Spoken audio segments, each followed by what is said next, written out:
This question belongs to software engineering subject and was asked in GATE CSE 2015 Set 3. So the question states, consider a software project with the following information domain characteristics for calculation of function point metric. So we have the following inputs for function point metric. Number of external inputs I is 30, number of external output O is 60, number of external inquiries E is 23, number of files F is 8, number of external interfaces N is 2. It is given that the complexity weighing factors I, O, E, F and N are 4, 5, 4, 10 and 7. So they have the weighing factors 4, 5, 4, 10 and 7 respectively. It is also given that out of the 14 value adjustment factors, so we have 14 value adjustment factors, that influence of the development effort, 4 factors are not applicable.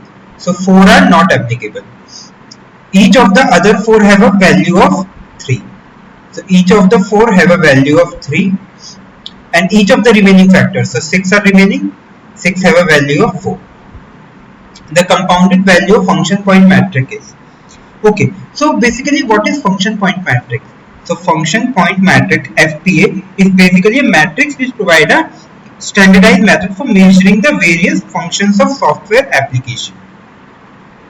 So a function point metric FPA equals to UPF into VAF. What is UPF? UPF is unadjusted function point count. And what is VAF? VAF is value adjustment factor. Okay, now let us calculate what is UPF. So UPF is basically what are our various inputs multiplied by their weighing factors. So we have 30 into 4 plus 60 into 5 plus 23 into 4 plus 8 into 10 plus 2 into 7. So UPF comes out to be 606. What is our value adjustment factor? VAF. It is basically TDI into 0.01. It's a standard formula into 0.65. What is our TDI? TDI is basically your total degree of influence. So how do you calculate this entire thing?